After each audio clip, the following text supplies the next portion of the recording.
बारे में जानेंगे। एड्स क्या होता है, उसका कॉजेस जानेंगे, डिफिनेशन जानेंगे। उसके बाद इसका इंक्यूबेशन पीरियड क्या होता है वो जानेंगे। क्लिनिकल मैनिफेस्टेशन क्या होता है वो जानेंगे। कैसे वो एक पर्सन से दूसरे पर्सन में ट्रांसमिट करता है, उसको कैसे हम लोग डायग्नोस कर सकते हैं, उसका मैनेजमेंट क्या करेंगे, प्रिवेंशन करने के लिए क्या क्या चीज़ करते हैं, ये सारी चीज़ वन बाय वन आज हम लोग जानेंगे। तो स्टार्ट करते हैं। क्या पढ़ेंगे आज हम लोग? एड्स पढ़ेंगे। क्या पढ़ेंगे? एड्स। एड्स का फुल फॉर्म क्या होता है? Acquired immunodeficiency syndrome. क्या होता है? एक्वायर्ड इम्यूनोडिफिशियंसी सिंड्रोम है ये कैसे ट्रांसमिट होता है? ये सेक्सुअली ट्रांसमिट होता है। कैसे ट्रांसमिट होता है? सेक्सुअली ट्रांसमिटेड डिजीज है। कैसा डिजीज है? ये सेक्सुअली ट्रांसमिटेड डिजीज है। ये किसके कारण होता है? ये कॉज्ड बाय, अगर कोई भी पर्सन पूछा कि एड्स कैसे होता है, किस कारण होता है, ये वायरल डिजीज है, बैक्टीरियल डिजीज है, कैसा है? तो एड्स हम लोग क्या है? वायरल डिजीज है। क्या है? वायरल डिजीज है। क्यों वायरल है ये हम लोग देख लेते हैं। क्यों? क्योंकि ये HIV के कारण होता है। HIV का फुल फॉर्म क्या होता है? Human immuno deficiency virus. क्या होता है? Human immuno deficiency virus. ये क्या है? एक वायरल डिजीज है। किसके कारण हुआ? ह्यूमन इम्यूनो डिफिशियंसी वायरस के कारण हुआ। ये कैसे ट्रांसमिट होता है? एक पर्सन से दूसरे पर्सन में सेक्सुअली ट्रांसमिट होता है। अगर कोई भी एड्स का डिफिनेशन पूछा तो हम लोग इतना बोल सकते हैं कि it's is the sexually transmitted disease caused by HIV। HIV का फुल फॉर्म आप बता दीजिएगा। और जब किसी भी पर्सन को एड्स होता है तो क्या होता है? अगर किसी पर्सन को एड्स हो गया है तो क्या क्या हो सकता है? उसका जो भी इम्यून सिस्टम है, क्या है? जो इम्यून सिस्टम है पूरी तरह से ब्रेक डाउन कर देता है।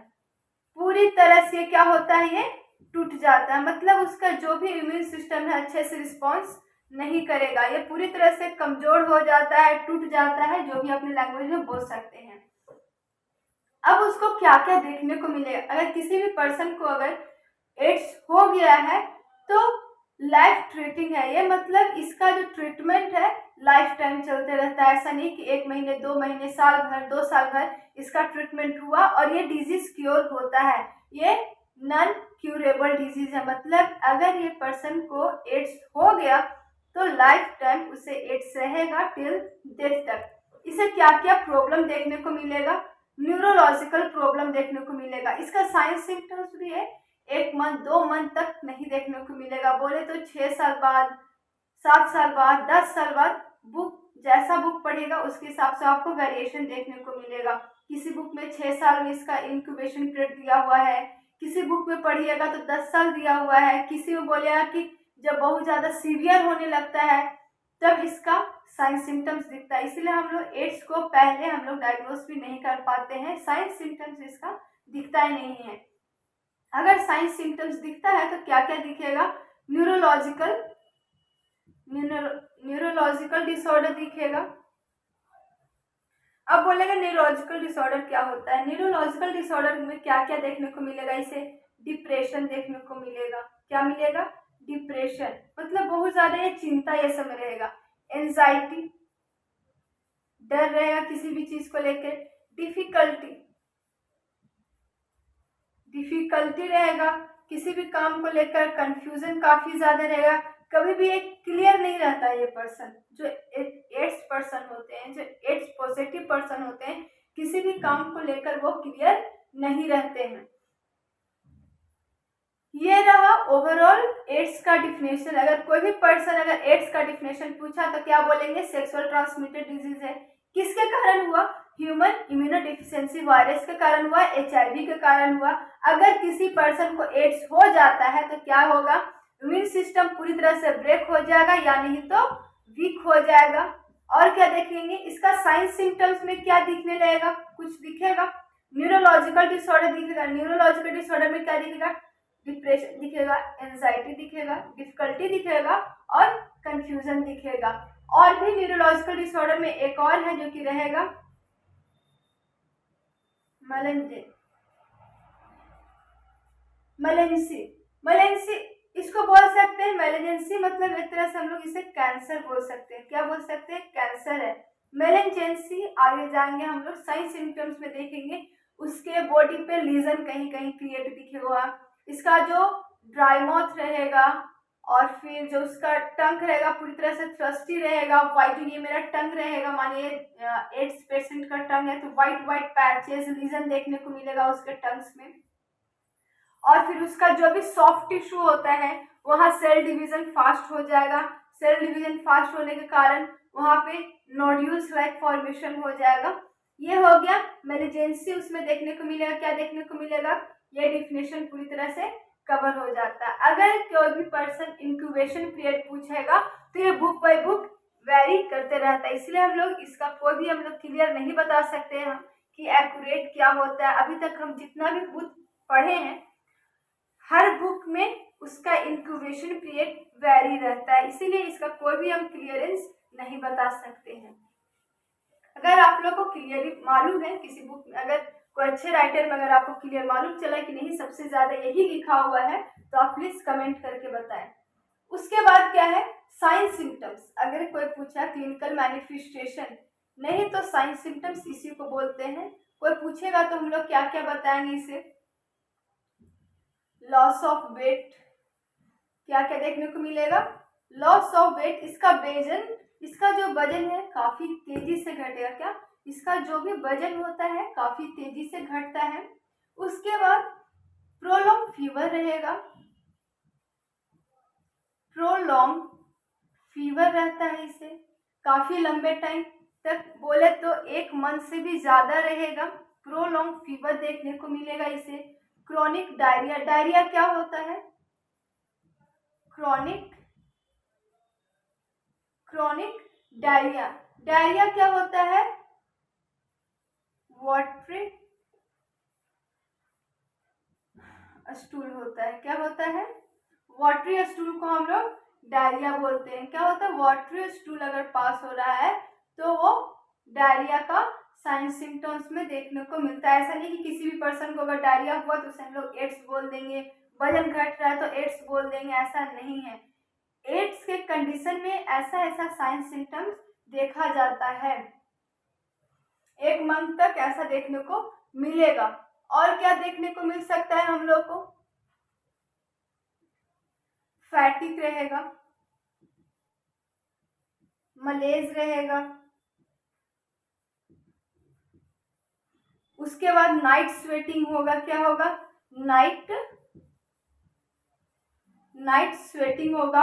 नाइट स्वेटिंग को टर्म में हम लोग क्या बोलते हैं? नाइट स्वेटिंग को नॉक्ट्यूर्नल हाइड्रोसिस क्या बोलते हैं? लिख लीजिएगा यहाँ पे, नॉक्ट्यूर्नल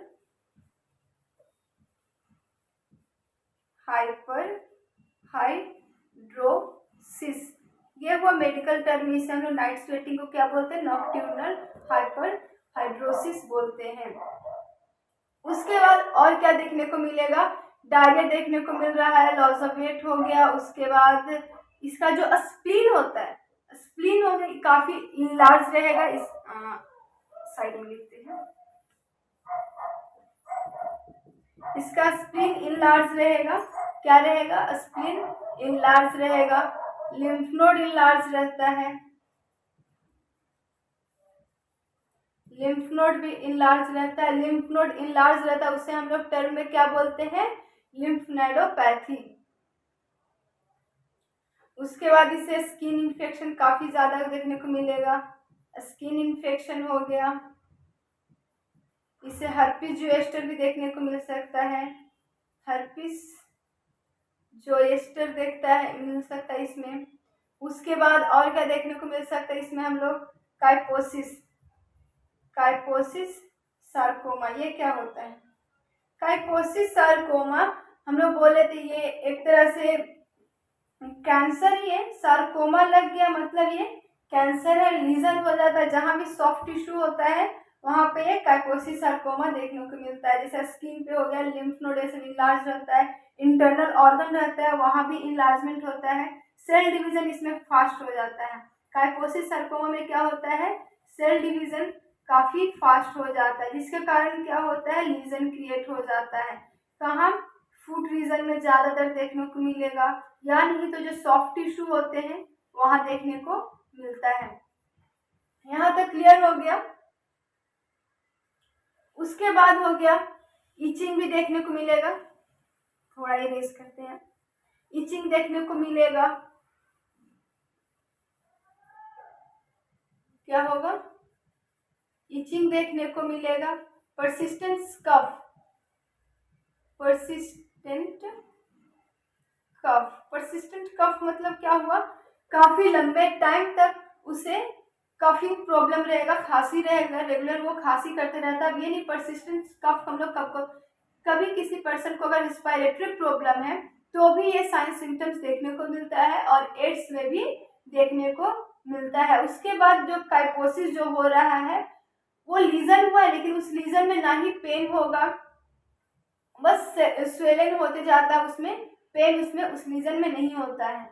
ये हो गया हम लोग का साइन सिम्टम्स। इसके बाद हम लोग देखते हैं इसका कॉजेस। ये जो डिजीज है कैसे ये ट्रांसमिट होता है, कॉजेज ऑफ ट्रांसमिशन, कैसे वो ट्रांसमिट होता है एक पर्सन से दूसरे पर्सन में।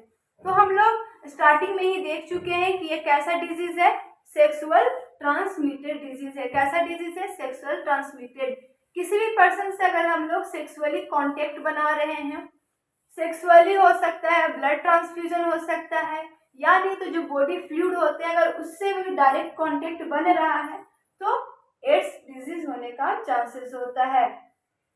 तो हम लोग देखेंगे अभी कॉजेस ऑफ ट्रांसमिशन। क्या देखेंगे, कॉजेस ऑफ ट्रांसमिशन देखते हैं। कॉजेस ऑफ ट्रांसमिशन में हम लोग फर्स्ट पॉइंट हम लोग क्या लिख सकते हैं, sexual transmission. Sexual transmission, sexual transmission में क्या होगा, जो भी अगर माने ये इन्फेक्टेड पर्सन है, इन्फेक्टेड पर्सन है ये, और यहाँ हेल्दी पर्सन है,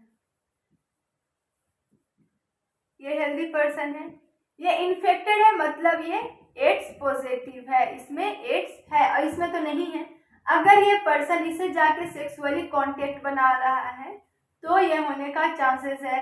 या ये हेल्दी है, इसे ब्लड की कमी है, ब्लड ट्रांसफ्यूजन करा रहा है तो, या ऑर्गन ट्रांसप्लांट करवा रहा है इस इन्फेक्टेड पर्सन से करवा रहा है तो, या नहीं तो यह जो सेविंग करता है अपना या कोई भी साफ चीज यूज करता है, अगर उसका ब्लड उस इंस्ट्रूमेंट में लग गया है और वो ब्लड ये हेल्दी पर्सन को ट्रांसमिट हो जाता है तो ये होने का चांसेस होता है। तो और भी हम लोग देखते हैं, ये सेक्सुअल कॉन्टेक्ट से हो गया। उसके बाद अगर हम लोग ब्लड ट्रांसफ्यूजन कर रहे हो तब भी हो सकता है, जैसे हम लोग ब्लड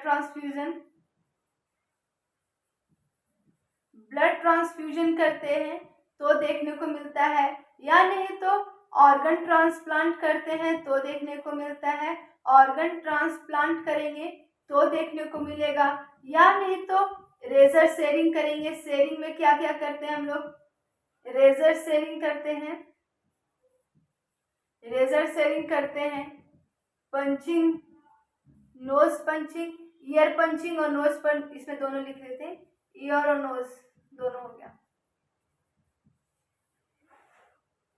जो कान सोनार के यहाँ जाकर या कहीं और जाके हम लोग कान छेदवाते हैं या नाक जो छेद करवाते हैं, जो ईयरिंग नोजपिन पहनने के लिए, या नहीं तो जो टैटू बनाते हैं, ये सारे में क्या होता है, वो जो नीडल होता है वो इंसर्ट करता है। ये अगर हार्ट है, यहाँ टैटू बना रहे हैं तो ये नीडल क्या किया, चीज को इंसर्ट किया, और जब इंसर्ट करने के बाद जब ये बाहर निकलता है तो इसमें कुछ अमाउंट में ब्लड लगा हुआ है।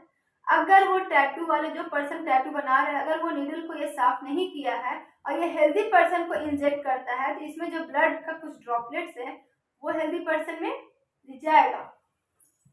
ये हो गया इसका कॉजेस हो गया ट्रांसमिशन होने का। ये तो हम लोग कंट्रोल कर सकते हैं, ठीक है। एक होता है, क्या होता है, प्रीनैटल ट्रांसमिशन। एक और है जो कि वेरी इंपॉर्टेंट है नर्सिंग व्यू से, प्रीनैटल ट्रांसमिशन।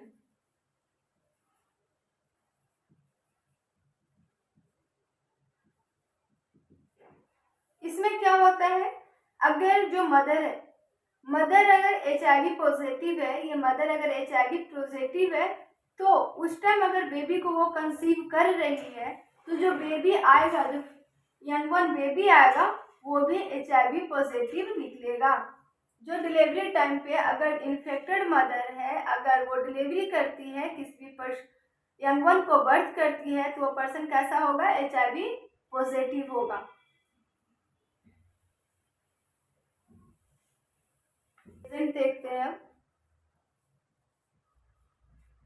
इसके एजेंट कौन होते हैं, एजेंट तो HIV, फर्स्ट में HIV हो गया, और जिसका एबिलिटी टू डिस्ट्रॉय ह्यूमन, जिसका T4 एंड T3 अगर डिस्ट्रॉय है, वीक है, ये दोनों है क्या, सबसे पहले है लिम्फोसाइट से, लिम्फोसाइट से अगर ये वीक रहा किसी भी पर्सन को, तो होने का चांसेस होता है, एड्स हो जाता है उसको। उसके बाद अगर किसी भी पर्सन को ये जो अगर इन्फेक्शन हुआ है, तो ये ट्रीटमेंट लाइफ टाइम चलता है। क्यों, क्योंकि ये वायरल डिजीज है। एक चीज और, वायरस में एक चीज और डाल लेंगे, अगर इन्वायरमेंट में कोई भी वायरस है तो उसका डेवलपमेंट नहीं हो सकता है।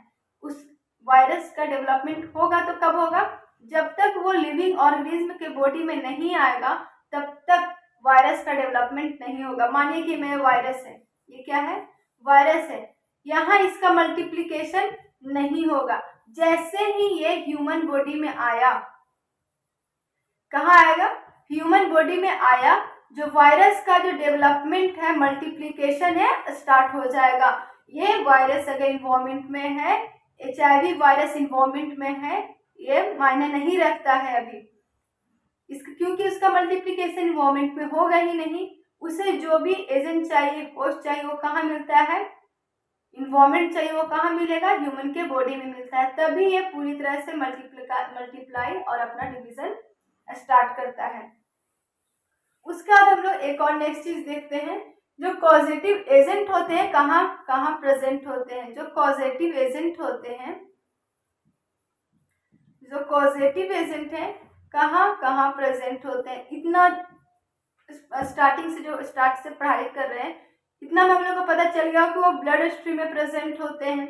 और भी हम लोग जानते हैं और कहाँ प्रेजेंट होते हैं। सबसे पहले हम लोग जान लिए थे ब्लड स्ट्रीम में प्रेजेंट होते हैं। नेक्स्ट हम लोग जाने कि सेक्सुअल कॉन्टेक्ट से बनते हैं, मतलब ये सेमेन में प्रेजेंट होते हैं, CSF में प्रेजेंट होते हैं। CSF में काफी ज्यादा या कॉन्सेंट्रेटेड फॉर्म में होते हैं यहाँ, लेकिन अब थोड़ा सा ये तो पूरी तरह से कॉन्सेंट्रेटेड फॉर्म में है। लेस कॉन्सेंट्रेटेड फॉर्म में कहाँ होते हैं, टीयर, आंसू, सलाइवा, ब्रेस्ट मिल्क। अगर किसी मदर को HIV है, एड्स है, तो मदर ब्रेस्ट फीडिंग भी नहीं करवा सकती है। क्यों, क्योंकि वो मिल्क में वो वायरस प्रेजेंट होता है। वो वायरस प्लेसेंटा को क्रॉस कर सकता है। ये तो हम लोग स्टार्टिंग में पढ़ चुके ना।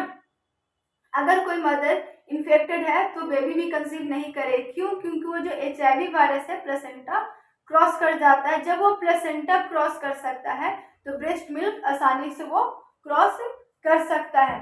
उसके बाद जो वेजाइनल सिक्रीशन होता है, कहाँ, जो वेजाइनल सिक्रीशन होता है वहां से। उसके बाद जो सर्वाइकल सिक्रीशन होता है, सर्वाइकल सिक्रीशन होता है, ये सारे जो है वो यहाँ हाई कॉन्सेंट्रेटेड है, और जो ये है वो लेस कॉन्सेंट्रेटेड है, लेस कॉन्सेंट्रेटेड है।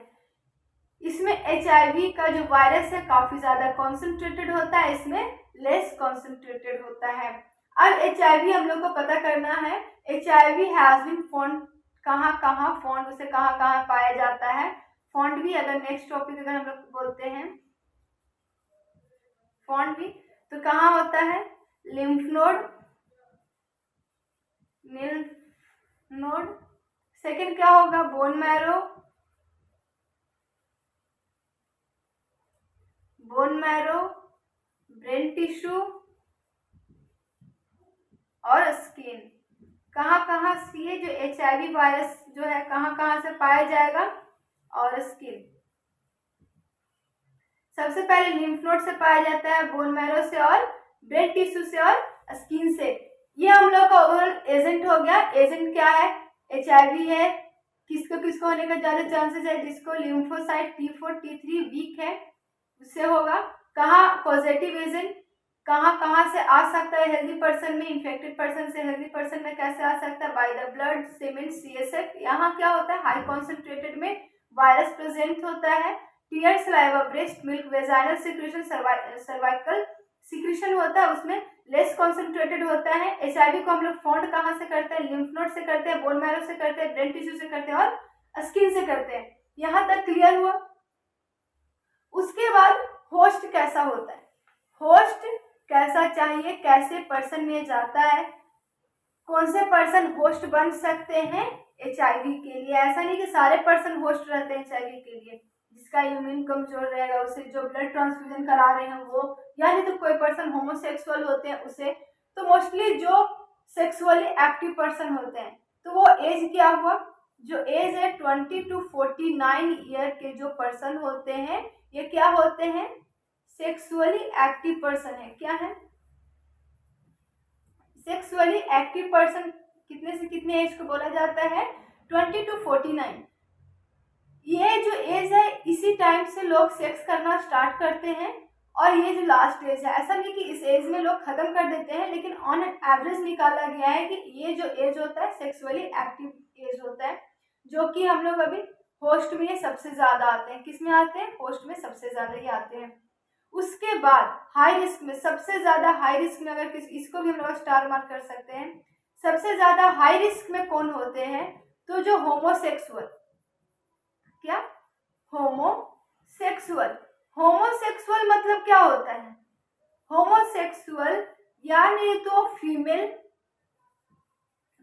से अट्रैक्ट हो रही है, फीमेल टू फीमेल इंट्रैक्शन हो रहा है। जो इंट्रैक्शन है, जो सेक्सुअल एक्टिविटी है फीमेल के बीच में हो रहा है, तो ये होमोसेक्सुअल बोलेंगे। या नहीं तो मेल टू मेल जो फीमेल एक्टिविटी हो रहा है, मेल टू मेल जो सेक्सुअल एक्टिविटी हो रहा है, उससे भी हम लोग होमोसेक्सुअल कहने का मतलब है सेम सेक्स के प्रति अट्रैक्शन होना, उसे होमोसेक्सुअल कहा जाता है। ये काफी ज्यादा रिस्क फैक्टर कॉज करता है होमोसेक्सुअल। उसके बाद है मल्टीपल पार्टनर रखने से। मल्टीपल पार्टनर कहने का मतलब क्या है? एक ही पर्सन, इसमें क्या था? होमोसेक्सुअल। नेक्स्ट क्या है? Multiple partner.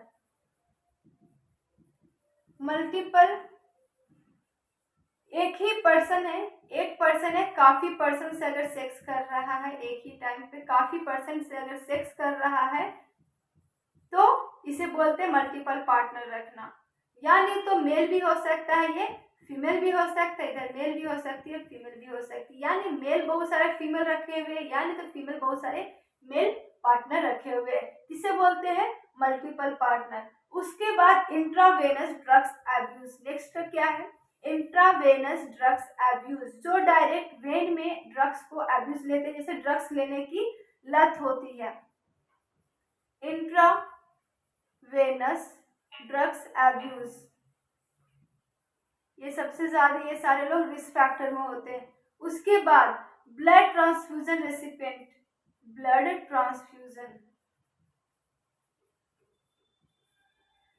ट्रांसफ्यूजन के टाइम अगर by the way by mistake किसी भी इन्फेक्टेड पर्सन का ब्लड हेल्दी पर्सन को पड़ जाता है तो भी ये होस्ट बन जाते हैं। उसके बाद हम लोग देखते हैं डायग्नोस्टिक इवोल्यूशन। डायग्नोस्टिक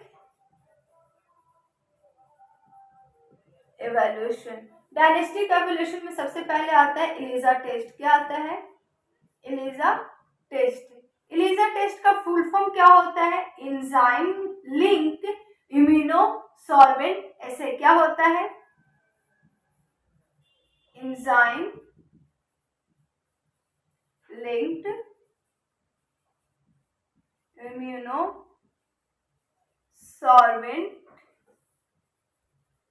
ऐसे। क्या हुआ, एंजाइम लिंक्ड इम्यूनोसॉर्बेंट ये होते हैं। इसमें क्या होता है, एंटीबॉडी जो प्रेजेंट होते हैं, एंटीबॉडी किसका प्रोडक्ट है? सबसे पहले अगर पूछा जाए, थोड़ा सा चीज जान लीजिए, जो एंटीबॉडी किसका प्रोडक्ट है? प्रोटीन का प्रोडक्ट है। किसका प्रोडक्ट है? प्रोटीन का प्रोडक्ट है। अब इसमें पता करें कि एंटीबॉडी कितना प्रेजेंट है, जो एंटीबॉडी है कितना प्रेजेंट है। तो वो एंटीबॉडी क्या डिटेक्ट करता है? एंटीजन को डिटेक्ट करता है, एंटीजन को डिटेक्ट करता है। तो एंटीबॉडी अगर ज्यादा है मतलब एंटीजन ज्यादा है, अगर एंटीजन ज्यादा रहेगा तभी ना फाइट करने के लिए एंटीबॉडी आएगा, तभी हम लोग इसे डिटेक्ट कर लेते हैं कि हाँ उसे एड्स है या नहीं है। इसमें हम लोग क्या देखने को मिलेगा, एंटीबॉडी क्या है? प्रोटीन का प्रोडक्ट है। इसमें बॉडी इम्यून सिस्टम होता है, डिटेक्ट करता है हार्मफुल सब्सटेंस को। जो एंटीबॉडी है हार्मफुल सब्सटेंस को डिटेक्ट करता है। हार्मफुल सब्सटेंस कैसे पता करेगा? जो एंटीजन है वो क्या है? हार्मफुल सब्सटेंस ही है ना, हार्मफुल सब्सटेंस है ये, इसी को ये डिटेक्ट करता है। अगर एंटीजन आया है बॉडी में तो एंटीबॉडी मेरा हाई रहता है, इससे हम लोग डिटेक्ट कर लेते हैं। एलिसा टेस्ट में यही होता है। उसके बाद नेक्स्ट क्या है, वेस्टर्न ब्लॉट। वेस्टर्न ब्लॉट में क्या करते हैं? वेस्टर्न ब्लॉट में होता है जो प्रोटीन होता है सेपरेट हो जाता है। जो HIV जो है उसमें अलग तरह के प्रोटीन पाए जाते हैं, तो वो अलग, जो और भी जो प्रोटीन है वो सेपरेट हो जाते हैं। जो HIV प्रोटीन है वो सेपरेट हो जाता है, तो उसी टाइम एंटीबायोटिक जो है वो डिटेक्ट कर देता है। इसमें जो वेस्टर्न ब्लॉट है वो कंफर्मेशन टेस्ट दे देता है। नेक्स्ट क्या होता है, वेस्टर्न ब्लॉट होता है। ये क्या करता है, जो भी ब्लड प्रोटीन है, इसमें जो ब्लड प्रोटीन होते हैं वो सेपरेट हो जाते हैं। जो ब्लड प्रोटीन है सेपरेट हो जाते हैं, इसी के कारण डिटेक्ट हो जाता है। डिटेक्ट हो जाता है, क्यों वो डिटेक्ट होता है? क्योंकि स्पेसिफिक प्रोटीन HIV में भी पाया जाता है। स्पेसिफिक प्रोटीन HIV में भी पाया जाता है। अब जो प्रोटीन है ब्लड में वो अलग हो गया है, तो लेकिन जो HIV में जो प्रोटीन पाया गया वो तो अलग रह जाएगा ना। इसी तरह से पता चल जाता है उससे, वेस्टर्न ब्लॉट से, कि ये पर्सन को HIV है या नहीं है। उसके बाद होता है वायरल इन्फेक्शन। नेक्स्ट क्या होता है, वायरल इन्फेक्शन डिजीज है तो वायरल आइसोलेशन टेस्ट होता है। एक क्या होता है, वायरल आइसोलेशन टेस्ट होता है। इसमें क्या होता है, जितना भी वायरल डिजीज है ये बहुत ज्यादा कंपलसरी होता है। वायरल डिजीज में वायरल आइसोलेशन किया जाता है, जिससे वायरस का पता चल जाता है कौन सा ये वायरस है जिसके कारण कौन सा डिजीज हुआ है। उसके बाद है CBC। क्या है, CBC है। CBC में क्या होता है, कंप्लीट ब्लड काउंट होता है। कंप्लीट ब्लड काउंट करने का मतलब जो WBC है उसका पूरा काउंट किया जाता है, जो RBC है उसका पूरा काउंट किया जाता है, प्लेटलेट्स है उसका पूरा काउंट किया जाता है। ये सारी चीज में काउंट किए जाते हैं। तो जो HIV डिजीज है वो भी CBC से पता कर लिया जाता है। इसी में एटलीस्ट कब से कब तक ये चलता है, 6 to 12 मंथ तक CBC करते हैं। कब, इन्फेक्शन होने के बाद 6 से 12 मंथ तक ये जो होता है CBC कंफर्म बता देता है। अगर इन्फेक्शन मानिए कि हम लोग 12 जुलाई को हुए हैं, तो जो अगस्त होता है, अगस्त होगा, तो जो इस टाइम तक जो हम लोग डिटेक्ट करेंगे, CBC टेस्ट करेंगे, उस टाइम हम लोग कंफर्म बता देगा। क्यों? क्योंकि इसका जो वायरस होता है काफी ज्यादा मल्टीप्लाई कर चुका होता है इतने टाइम में। उसके बाद हम लोग क्या देखेंगे, T3 T4 सेल हम लोग चेक करेंगे। स्टार्टिंग में हम लोग देखे थे ना, T3 अगर T4 अगर कम ज्यादा रेशियो अगर उसका डिफरेंट रहता है तो HIV पॉजिटिव होने का चांसेस होता है, इसलिए हम लोग T3 और T4 भी देखते हैं। उसके बाद है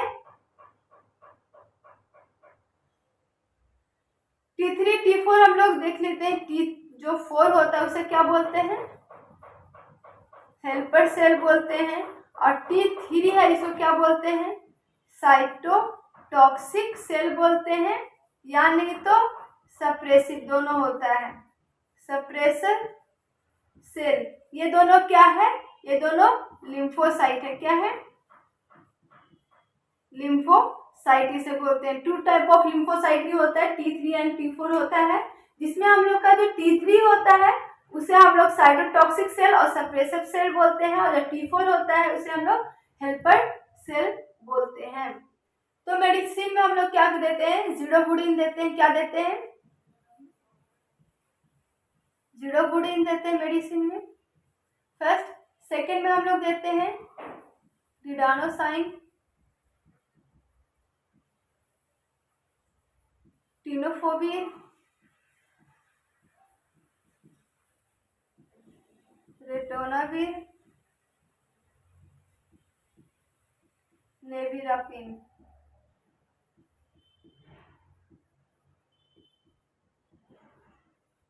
ये हम लोग मेडिसिन किस में चलाते हैं, एड्स में मेडिसिन चलता है। तो आज हम लोग पढ़ते हैं एड्स तो किसी भी पर्सन को हुआ तो हम लोग जान लिए, लेकिन आगे इन फ्यूचर किसी भी पर्सन को एड्स ना हो इसके लिए क्या क्या हम लोग प्रिवेंशन लेंगे, कंट्रोल ऑफ एड्स के लिए हम लोग क्या क्या मेजर अपनाते हैं, ये चीज हम लोग पढ़ेंगे। प्रिवेंशन हम लोग क्या क्या लेते हैं, प्रिवेंशन में हम लोग लेंगे जो भी इसे हम लोग क्या बोलते हैं, सेक्सुअल ट्रांसमिटेड डिजीज, तो यहीं से स्टार्ट करते हैं। सेफ सेक्स करेंगे, जो भी सेफ सेक्सुअल कांटेक्ट रहेगा, सेफ सेक्सुअल कांटेक्ट, किसी भी पर्सन से अगर सेक्स किया जा रहा है तो सेफ्टी के साथ किया जाए। नेक्स्ट क्या होगा, जो control of transmission of infected person, infected person से अगर ब्लड ट्रांसफ्यूजन किया जा रहा हो या नहीं ब्लड ट्रांसफ्यूजन किया जा रहा हो, या नहीं तो ऑर्गन ट्रांसप्लांट किया जा रहा हो, या नहीं तो सीमेंट ट्रांसप्लांट किया जा रहा हो, स्पर्म ट्रांसप्लांट किया, स्पर्म दिया जा रहा हो किसी वुमेन को जिसे डिमांड है, तो ये सारे चीज को अच्छे से जांच करके ही मतलब दिया जाए किसी भी हेल्दी पर्सन को। यानी कि जो ब्लड डोनेट किए करने जा रहा है कोई पर्सन, तो बिना टेस्ट का, बिना HIV टेस्ट के बिना हम लोग ब्लड डोनेट कर दें, ऐसा नहीं होता। अभी कहीं भी ब्लड बैंक में जाएंगे तो सबसे पहले आप ऑर्गन ट्रांसप्लांट हो, ब्लड ट्रांसप्लांट हो, किसी भी तरह का ब्लड डिफ्यूजन हो रहा हो तो उसमें HIV टेस्ट कंपलसरी होता है। तो ये हो गया। उसके बाद हम लोग हेल्थ एजुकेशन क्या क्या देते हैं, हेल्थ एजुकेशन हम लोग क्या देंगे, सबसे पहले हम लोग क्या प्रोवाइड करेंगे, सेक्स एजुकेशन देंगे।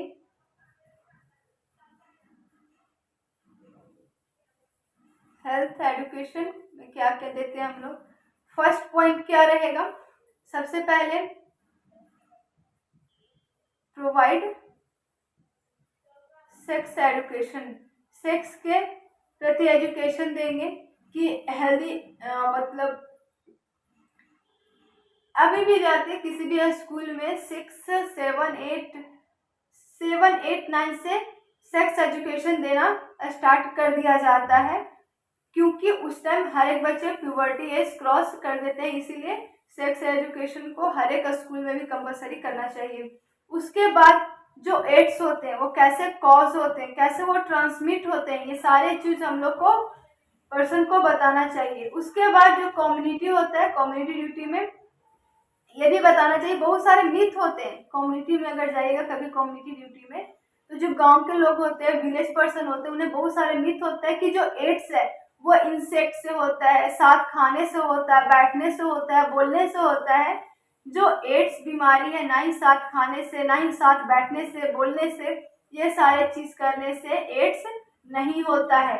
एड्स जो प्रोग्राम चलाया गया है सरकार के द्वारा, उस चीज को इनकरेज करना चाहिए, वो प्रोग्राम को हर एक तरफ फैलाना चाहिए, उसके बाद नॉलेज देना चाहिए। उसके बाद क्या करेंगे, पेशेंट को एडवाइस करेंगे, जो अब्सटेन करेंगे, जो भी उनको शेयरिंग सेक्सुअल फ्लूइड जो शेयरिंग करते हैं वो चीज को बंद करने बोलेंगे, अब्सटेन करने के लिए बोले। अगर कोई भी पर्सन है, तो कहीं भी जाएंगे तो ये चीज देखने को मिल जाएगा आप लोग को कि सेक्सुअल फ्लूइड को काफी ज्यादा शेयर किया जाता है, तो ये चीज को पूरी तरह से बंद कर देना चाहिए। जो सेक्सुअल फ्लूइड शेयरिंग होता है उसे बंद करना चाहिए। यानी तो सेक्सुअल एक्टिविटी में ये भी दिया जाता है कि सीमेन को लोग अपने ओरल में लेते हैं, मुंह में लेते हैं, सीमेन को ले लेते हैं, यानी तो यूरिया होता है टॉयलेट, उससे भी मुंह में लेते हैं। ये सारी चीज को रोकना चाहिए। उसके बाद नेक्स्ट पॉइंट क्या करेगा, पेशेंट को हम लोग क्या एडवाइस करेंगे,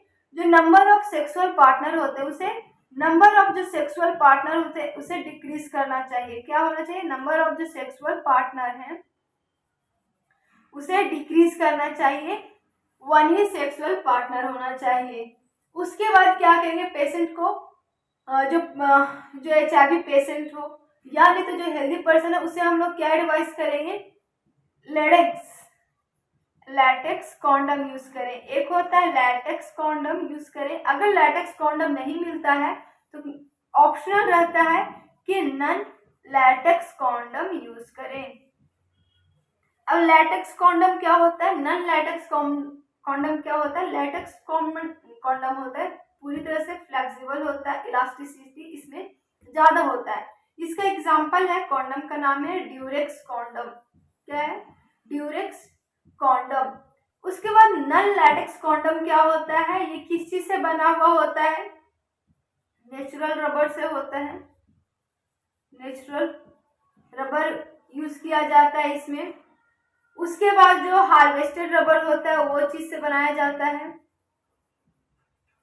हार्वेस्टेड रबर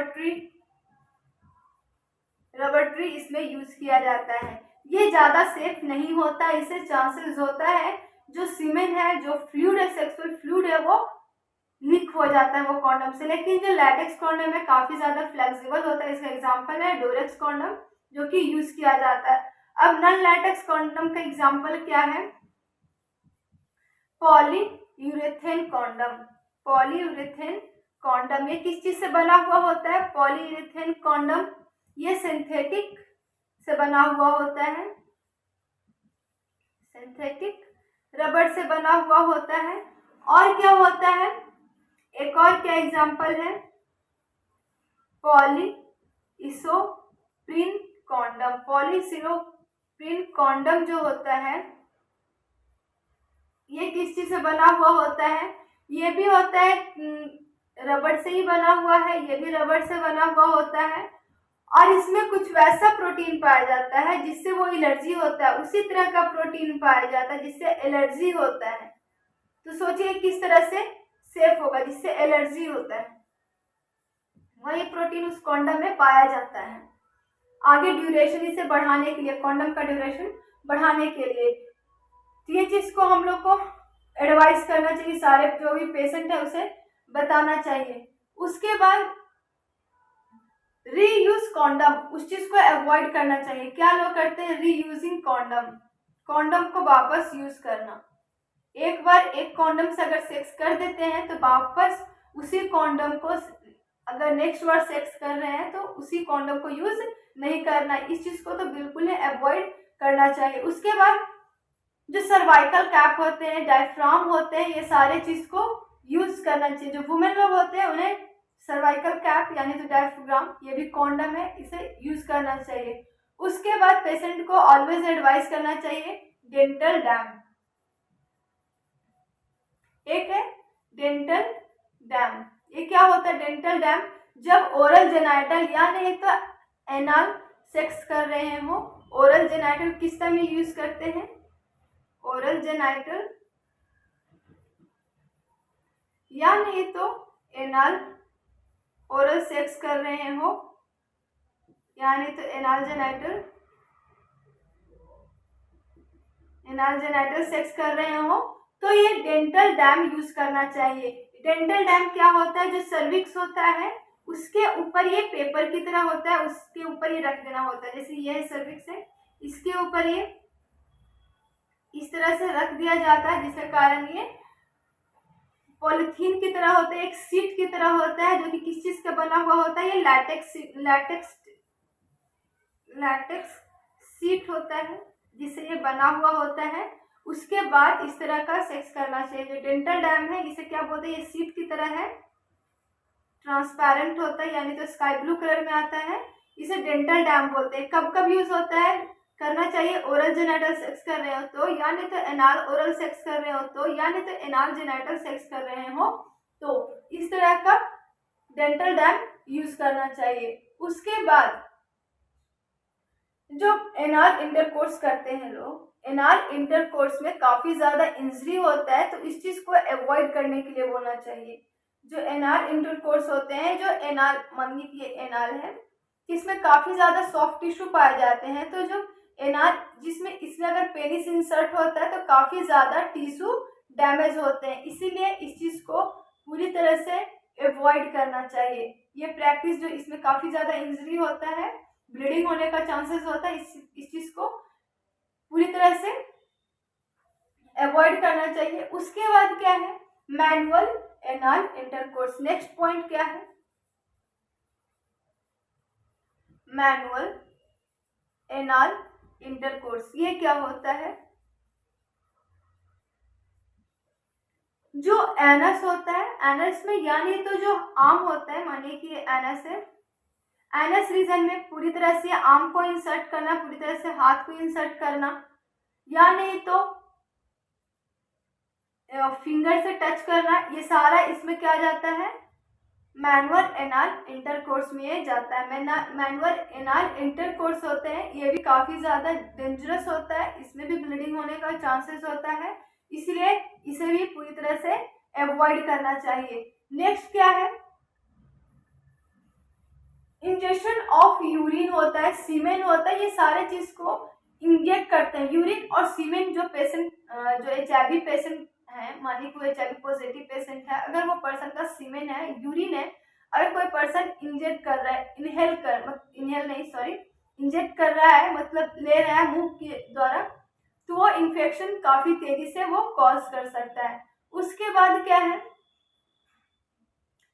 जो भी पर्सन सेक्सुअल एक्टिविटी कर रहे हो या बॉडी मैसेज पास कर रहे हो, तो उस चीज़ के बारे में उन्हें बताना चाहिए। जैसे आपको HIV पर्सन है तो उसे हम लोग को बताना चाहिए आप इस तरह का सेक्सुअल एक्टिविटी ना करें, आप किसिंग कर सकते हैं, उसके बाद म्यूचुअल मैस्टरबेशन कर सकते हैं, फैंटेसी कर सकते हैं, सेक्स फिल्म देख सकते हैं, ये सारे चीज़ आप लोग कर सकते हैं। जो HIV पेशेंट होते हैं उन लोग ये कर सकते हैं, उसे कोई भी खतरा नहीं हो सकता है। किसिंग भी ड्राई किसिंग होना चाहिए। वेट किसिंग मतलब उसमें सलाइवा एक दूसरे के मुंह में नहीं जाना चाहिए। अगर सलाइवा गया तो वायरस एक पर्सन से दूसरे पर्सन में जा सकता है, इसलिए किसिंग ड्राई किसिंग होना चाहिए। उसके बाद है एक पॉइंट है म्यूचुअल मास्टरबेशन। म्यूचुअल मास्टरबेशन मतलब क्या होता है, जो मेल और फीमेल होते हैं दूसरे को जेनिटल ऑर्गन को टच करना, इसे बोलते हैं म्यूचुअल मास्टरबेशन। मेल फीमेल एक दूसरे के जेनिटल ऑर्गन को टच करना, इससे सेक्सुअल एक्टिविटी इंक्रीज हो सकता है। ये चीज कर सकते हैं HIV पॉजिटिव पर्सन। और किस चीज को अवॉइड करने बोलेंगे उसे, जो रेजर होता है, शेविंग करते टाइम रेजर यूज करते हैं, नीडल यूज करते हैं, वो सारे चीज को अवॉइड करना चाहिए। टूथब्रश है, जो टूथब्रश है, ये सारी चीज को अवॉइड करना चाहिए। और जो सेक्स टॉय होते हैं, सेक्स टॉय क्या होता है, जैसे अब क्या हुआ है कि अगर कोई पर्सन मल्टीपल पार्टनर भी नहीं रख रहा, उसके पास कोई पार्टनर नहीं है, तो ऐसा मशीन भी बनाया गया है जिससे वो सेक्सुअल एक्टिविटी वो कर सकता है, उसे हम लोग सेक्स टॉय कहते हैं। जैसे कुछ मशीन की तरह इस तरह से रहता है,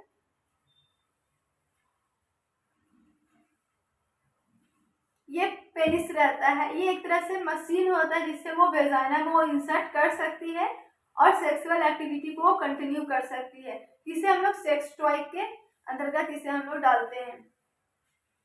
ये सारी चीज को शेयर नहीं करना चाहिए, क्योंकि ये सारा जो इंस्ट्रूमेंट है वो कॉन्टामिनेटेड आर्टिकल के अंदर वो आता है। उसके बाद क्या है, अगर कोई पर्सन HIV पॉजिटिव है तो उसे सारे चीज ये जो भी है वो सारे कुछ बता देना चाहिए। जो क्रॉस इन्फेक्शन किस तरह से फैलेगा ये भी बता देना चाहिए, उसे बोल देना चाहिए अनप्रोटेक्टिव सेक्स ना करे।